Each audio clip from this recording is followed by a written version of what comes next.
Bienvenue à l'Exponentialiste, une émission pour les gens qui veulent accomplir la volonté de Dieu pour leur vie, qui sont prêts à faire ce qui est nécessaire pour entrer dans leur destinée. Ici Luc Dumont, je suis heureux de te retrouver encore une fois aujourd'hui. On va parler d'un thème très intéressant et très pertinent à notre vie. C'est comment recevoir la vision de Dieu pour ta vie. Juste avant, j'aimerais offrir, comme je le fais presque à chaque fois, j'aimerais offrir quelque chose, te donner quelque chose, te donner accès à une masterclass qui s'appelle « Comment réussir sa vie et être heureux ». Je te partage des clés pour comprendre la perspective biblique sur la réussite et tu peux avoir accès en allant dans le lien qui apparaît au bas de ton écran en ce moment et je veux semer dans ton avenir et dans ta destinée. Alors aujourd'hui, on parle de la vision de Dieu pour notre vie. On me pose souvent la question, comment on fait pour recevoir une vision de Dieu pour notre vie? Il faut comprendre qu'il est impératif d'avoir une vision de Dieu pour notre vie. Ça donne une direction à notre vie. Et quand on regarde l'ensemble de la Bible, de la parole de Dieu, on voit que Dieu offre ce que j'appelle des promesses. Il offre ce que j'appelle un pays promis à chaque personne. Et j'aimerais te transporter aujourd'hui dans ce que j'appelle l'expérience du mont Nebo. On va se transporter dans l'Ancien Testament. On va regarder ensemble l'expérience du mont Nebo et tu vas voir à quel point cet endroit est un lieu de vision. Et on peut tous avoir accès à cet endroit dans notre vie. On va lire ensemble dans Deutéronome chapitre 32, verset 49, qui nous dit « Monte sur cette montagne d'Abarim, sur le mont Nebo, au pays de Moab, vis-à-vis de Jéricho, et regarde le pays de Canaan que je te donne en propriété aux enfants d'Israël. » Ici, on voit que c'est Dieu qui va parler et qui va donner une vision. En fait, c'est au mont Nebo que Moïse va avoir littéralement une vision où il va voir littéralement le pays promis, la promesse de Dieu. Et maintenant, la question, c'est comment on fait pour nous aussi vivre cette expérience du mont Nebo? Comment on fait pour voir ce que Dieu a prévu pour nous? Comment on fait pour voir la promesse, voir le pays qu'il a préparé pour nous? Eh bien, la première étape ici qu'on voit dans le texte, on voit que Dieu dit à Moïse, monte sur cette montagne. Et le mot « monter » en hébreu parle de monter plus haut. C'est un mot qui parle, en anglais, c'est « go up ». Monter plus haut, ça parle de ascension, ça parle de grimper. Le mot hébreu, c'est le mot « ala » qui parle vraiment d'une intentionnalité à grimper et à faire une ascension. Et là, c'est très important pour toi et moi qu'on puisse comprendre ceci maintenant, c'est que si tu veux avoir une vision de Dieu et voir la promesse, voir ce qu'il a prévu pour ta vie, il doit y avoir une intention.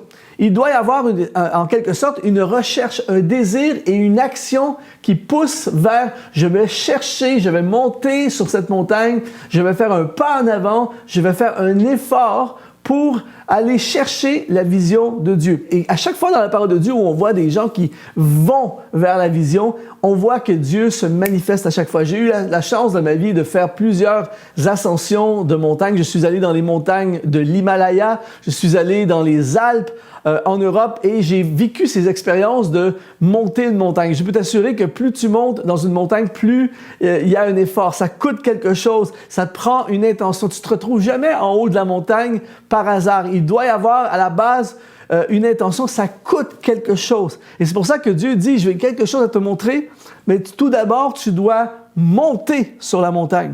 Ensuite, il dit, regarde le pays. Et le mot regarder en hébreu, c'est le mot ra'a qui se traduit par devenir visible, voir tout à coup, être conscient dans le sens de tout à coup, tu réalises quelque chose.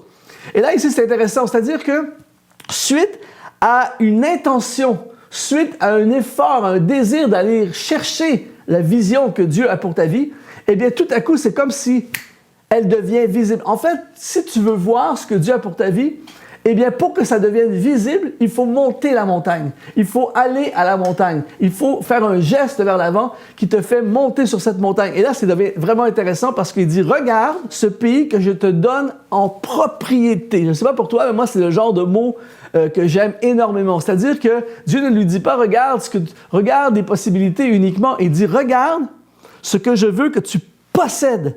Et le mot propriété en hébreu est le mot akusa, qui se traduit par prendre possession. Et là, il faut absolument que toi et moi, on puisse capter ceci de tout notre cœur aujourd'hui. C'est-à-dire que le pays promis, la vision que Dieu a pour toi, pour ton avenir, pour ta carrière, pour ton ministère, pour tes entreprises, pour ta famille, pour les projets de vie qu'il a pour toi, ce n'est pas simplement quelque chose à regarder. Ce n'est pas simplement quelque chose à contempler. Il y a plein de gens, malheureusement, qui passent leur vie à regarder au loin, à espérer, à imaginer quelque chose qu'ils voudraient ou qu'ils pourraient avoir. Mais si Dieu n'amène pas Moïse sur la montagne simplement pour lui faire voir et après ça lui dire « c'est dommage », non, Dieu l'amène sur la montagne pour lui faire voir dans le but qu'il puisse prendre possession. Voici ce que je te donne en possession. Et il y a pour toi, mon ami, aujourd'hui, il y a des terres, il y a des territoires géographiques, il y a des territoires spirituels, il y a des promesses, il y a des conquêtes, il y a des choses que Dieu a prévues pour ta vie. Et si tu veux recevoir cette vision, parce que ce qui est encore pire que de voir et de ne pas le posséder, ce qui est pire que ça, c'est de même pas savoir que tu pourrais le posséder. Et si tu restes en bas de la montagne, malheureusement, comme la foule, comme la majorité des gens, eh bien, tu vas manquer la possibilité de voir ce que Dieu voudrait pour ta vie. Et c'est pour ça, aujourd'hui, j'appelle des gens sur la montagne, sur le mont Nebo. J'appelle des gens à faire un pas en avant, à faire un geste, une intention pour monter cette montagne. Et une fois que tu arrives en haut de la montagne, tout à coup, ça devient visible.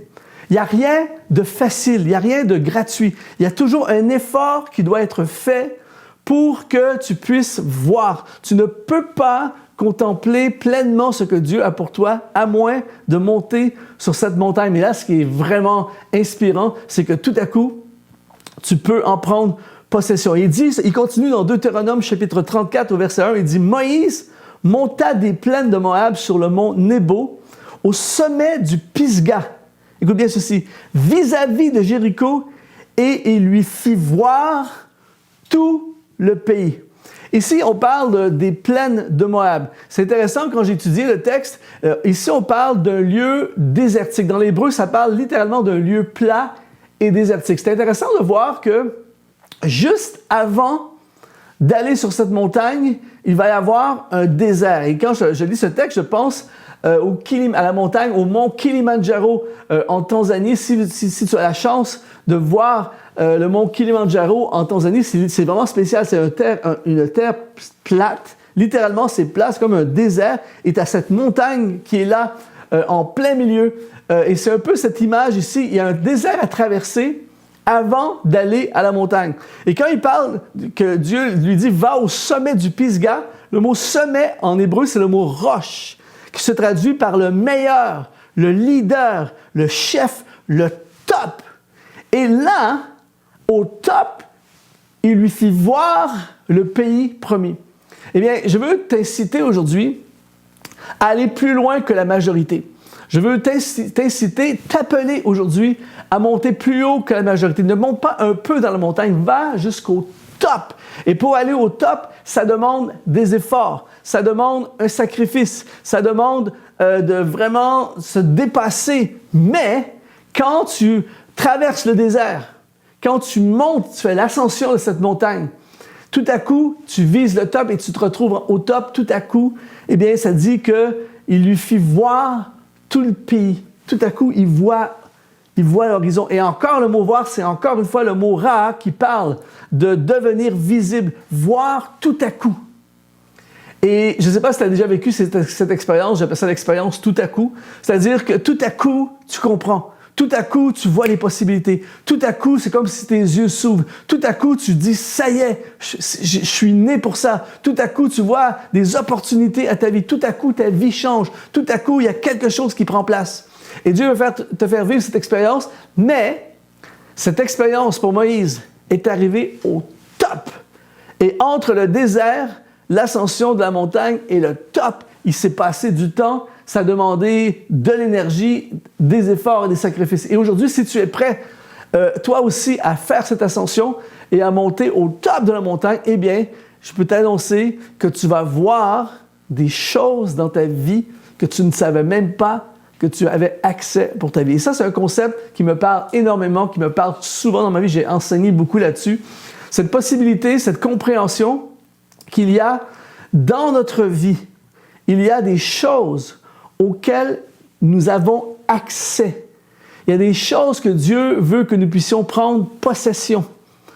Et on passe parfois à côté. Et la question pour toi, et je me la pose à moi aussi, y a-t-il des choses dans notre vie qu'on est en train de passer à côté, qu'on est en train de manquer parce qu'on ne les voit tout simplement pas? Il faut comprendre que ce que Dieu est en train de dire ici, ce sont des choses, c'est un pays que Dieu lui donne en possession. C'est pas, Dieu ne lui dit pas, c'est un pays que débrouille-toi et essaie de t'en emparer. Non, Dieu dit, je te le donne en possession. C'est la même chose pour toi.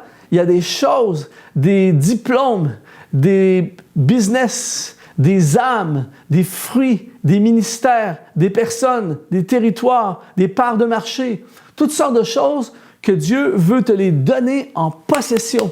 Mais il faut d'abord les voir. Et pour les voir, il faut aller au sommet. Mais ici, ce qui a attiré mon attention dans le texte, c'est que juste avant, ça dit que la montagne, le mont Nebo, est vis-à-vis de Jéricho.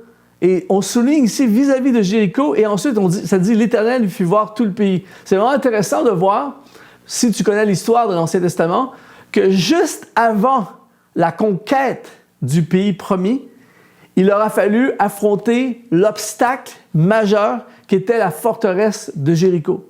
Et il faut absolument comprendre ceci aujourd'hui, c'est qu'à côté, connecté, autour, avant, près de la promesse que Dieu a pour ta vie, il va y avoir un désert et il va y avoir un obstacle. Ne te décourage pas parce que Dieu a dit ici à Moïse, j'ai donné le pays. Viens prendre possession de ce pays.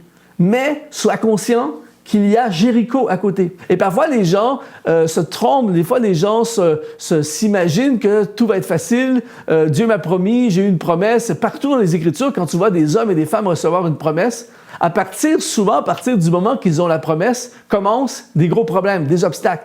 Et les gens se découragent, ils font demi-tour, ils abandonnent. C'est dommage parce que c'est connecté avec la promesse, avec Canaan, l'entrée dans le pays promis passe par Jéricho. Donc, si en ce moment dans ta vie, tu fais face à un Jéricho, si en ce moment dans ta vie, tu fais face à de l'opposition, à une forteresse, à un blocage, à un empêchement, à quelque chose de décourageant, à quelque chose qui t'écrase, qui semble t'arrêter, te freiner et même te voler, ne t'appuie pas, écoute bien ceci, ne t'appuie pas et ne fixe pas tes yeux sur Jéricho. Quand Moïse est sur la montagne, il ne voit pas que Jéricho, c'est vis-à-vis de Jéricho, mais Dieu lui fit voir le pays. Garde toujours tes yeux sur le pays. Quand tu es découragé, garde tes yeux sur le pays. Quand tu veux faire demi-tour, rappelle-toi la promesse du pays. N'oublie jamais la promesse et ne laisse jamais Jéricho, qui est vis-à-vis de la promesse, te faire croire que tu ne pourras pas prendre possession de la promesse. Parce que rappelle-toi, Dieu lui fit voir tout le pays qu'il lui avait donné pour possession. Alors aujourd'hui, rendez-vous au sommet du mont Nebo pour prendre possession de ce que Dieu a prévu pour notre vie. Alors c'est comme ça qu'on réussit à avoir, on va chercher une vision pour notre vie, c'est en montant cette montagne et tout à coup, ce qui était brouillé devient clair. J'espère que ce message t'a inspiré. Je veux t'encourager à accéder à la masterclass gratuite « Comment réussir ta vie et être heureux ». Le lien est dans le bas de cet écran et ça a été un honneur de contribuer à ta vie. Aujourd'hui, je te dis, sois exponentialisé.